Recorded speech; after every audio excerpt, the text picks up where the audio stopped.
Assalamualaikum warahmatullahi wabarakatuh. Ketemu lagi dengan channel Ibnu Sofa. Kali ini kita akan membahas tentang elektrofisiologi sel jantung. Jantung adalah satu-satunya organ dalam tubuh yang mempunyai sifat autoritmik. Ya.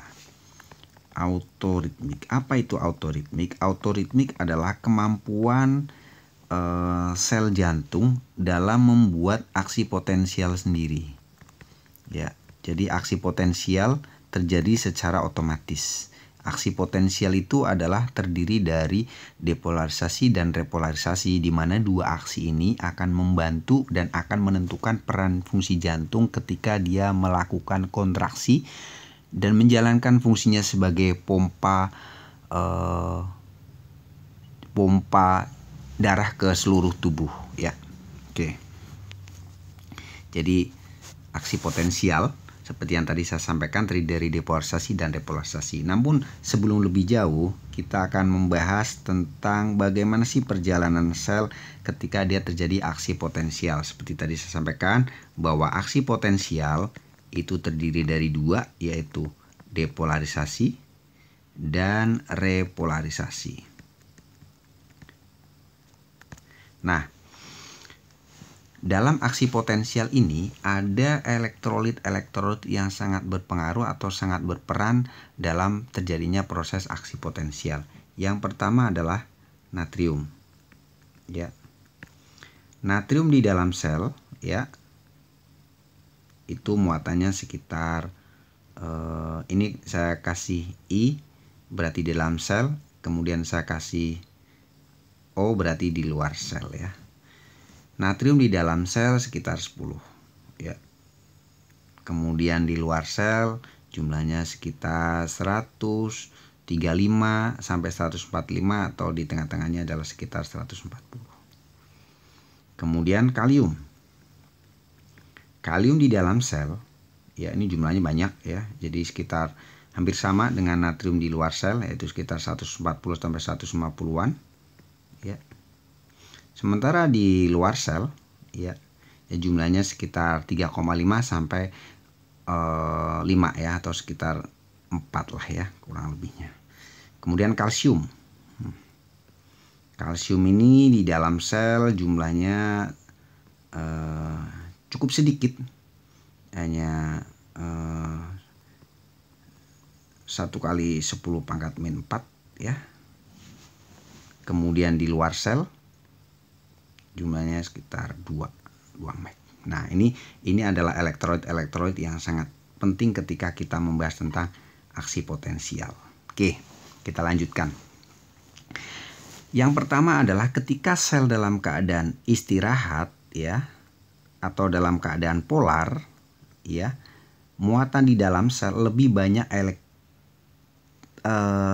muatan negatifnya, sehingga dia disebut elektronegatif. Dalam keadaan polar atau keadaan istirahat. Polar, ya, saya sebutnya dia polar. Nah, sekitar negatif berapa? Sekitar minus 90 mV. 90 mV, ya.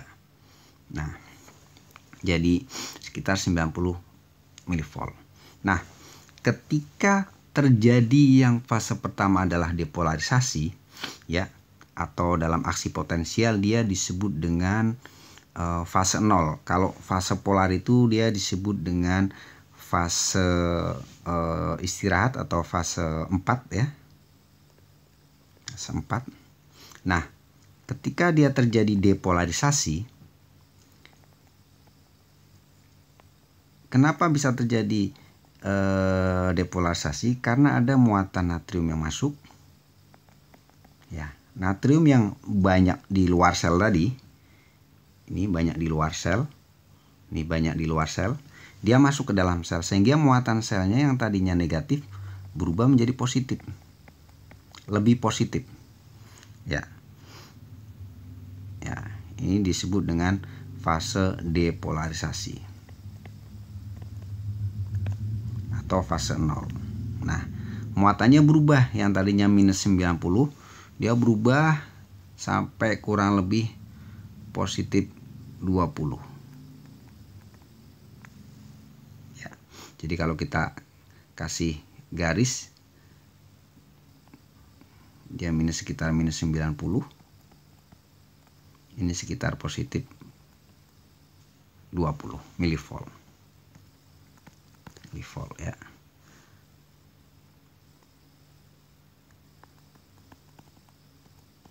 Nah, ini di fase 4. Ini di fase 0. Oke. Nah, jadi dalam sel itu dia punya pintunya sendiri-sendiri ya. Jadi pintu ini adalah protein, di mana dia lebih namanya selektif permeable ya. Jadi dia hanya ion-ion tertentu saja sesuai dengan pintunya yang bisa melaluinya atau masuk melewati pintu tersebut ya, atau disebut dengan kanal ion atau pintu ion. Jadi pintu ion itu natrium ini dia lebih permeable terhadap natrium ya. Pada minus 90 ya, dia natriumnya bisa secara cepat masuk sehingga merubah muatan yang tadinya minus 90 menjadi positif 20. Itu disebut dengan fase 0. Jadi disebut fase depolarisasi adalah fase perubahan muatan listrik yang tadinya elektronegatif menjadi elektropositif.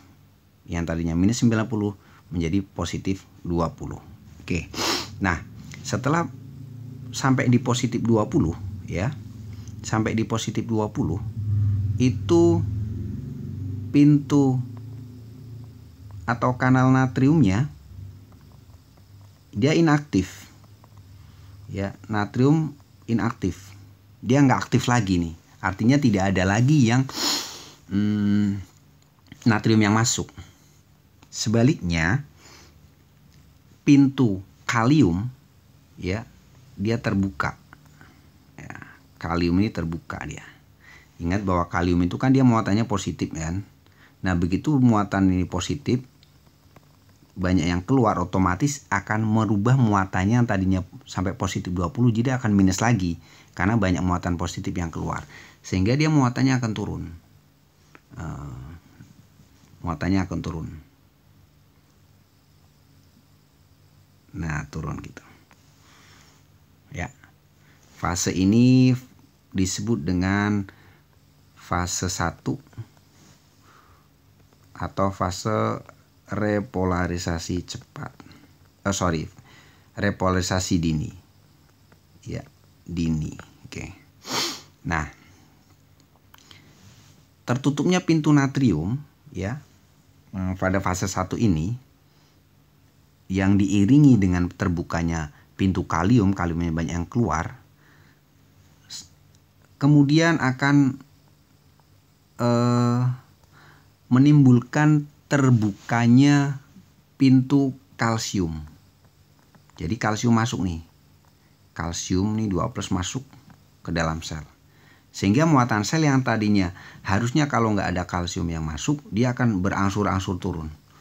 Tapi karena ada kalsium yang masuk, dia akan berangsur-angsur naik kembali. Sehingga ada kalium yang keluar, ya, ada kalsium yang masuk.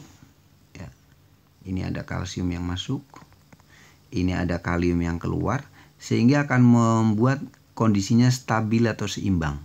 Ini saya panjang ini. Oke. Fase ini disebut dengan fase 2 atau fase Plateau ya. Fase 2 atau fase Plateau atau fase 2. Jadi fase Plateau itu terjadi kestabilan ya, keseimbangan muatan yang relatif lebih lama ya, karena ada dua muatan yang saling membuat elektropositif yaitu kalsium dan muatan yang membuat elektronegatif yaitu kalium. Jadi kalium nih membuat dia selnya harusnya negatif, kalsium membuat selnya harusnya positif. Jadi dia jadi imbang. Nah, pada fase kalsium ini sangat penting ini masuknya kalsium ini. Karena pada fase 2 ya, pada fase 2 ini terjadi proses yang sangat penting menentukan terjadinya kontraksi. Kontraksi sel jantung itu dimulai ketika terjadi di fase 2. Jadi dibedakan, depolarisasi itu bukan kontraksi ya, karena depolarisasi itu adalah proses listrik.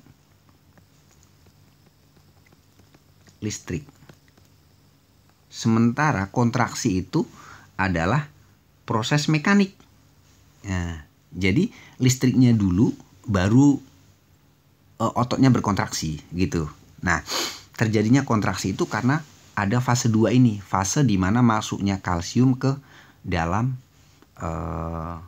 sel ya. Jadi masuknya kalsium ini ke dalam sel ya. Nah, ini sangat penting untuk membuat terjadinya kontraksi. Nanti akan saya bahas setelah ini selesai ya. Kemudian setelah pintu kalsium ini terbuka dan kalsiumnya masuk, kemudian akan terjadi fase selanjutnya, yaitu di mana ketika pintu kalsium ini udah nggak aktif ya, pintu kalsiumnya udah nggak aktif nih, hanya kalium yang keluar. Otomatis apa? Otomatis si muatan ini akan dengan cepat dia kembali ke negatif gitu. Nah, fase ini disebut dengan fase repolarisasi cepat.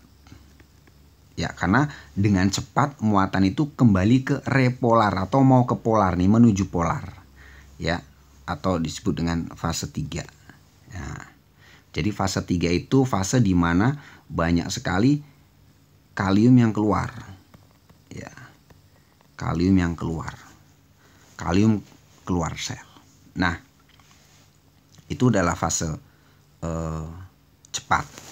Nah, dia akan menuju ke fase polar atau fase istirahat. Apa yang terjadi di sepertiga akhir di fase repolarisasi cepat itu, dia yang terjadi adalah pengembalian muatan listrik kembali ke sebelumnya.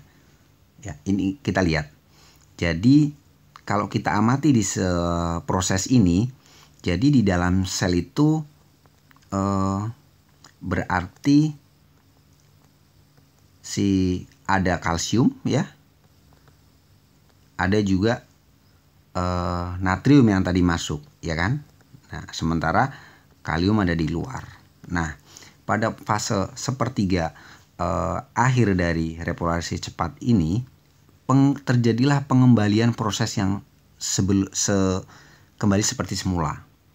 Jadi setelah prosesnya terjadinya seperti ini. Jadi setelah kontraksi, si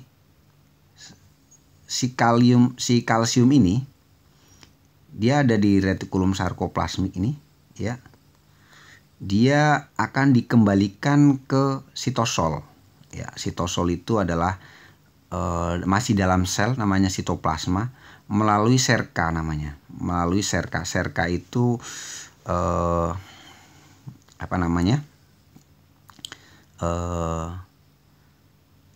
proses pengembalian kalsium ke dalam sel, ke dalam sitosol ya. Jadi selnya akan dibalikin ke sitosol. Namanya serka, pakai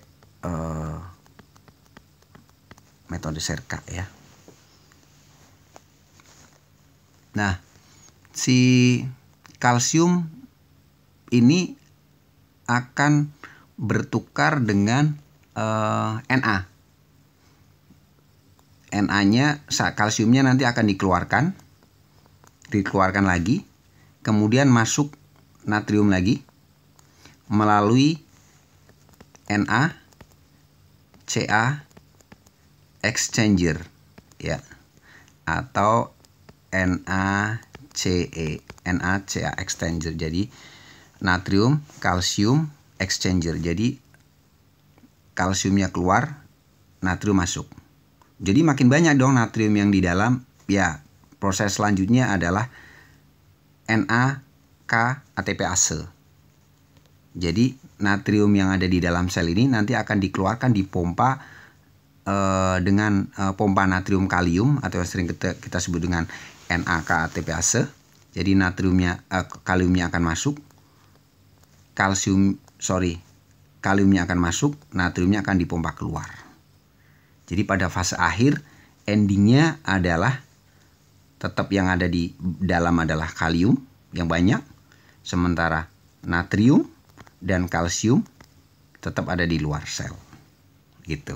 Nah, jadi terjadi fase polar lagi. Fase seperti semula.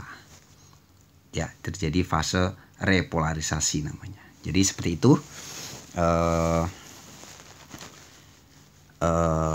Serka itu sarkoplasmik, endoplasmik, kalsium ATPase ya. Jadi pengeluaran kalsium dari retikulum sarkoplasmik ke dalam sitosol untuk selanjutnya nanti akan ditukar dengan natrium, dan untuk selanjutnya natriumnya akan ditukar dengan kalium. Jadi itulah prosesnya dari depolarisasi dan repolarisasi. Oke.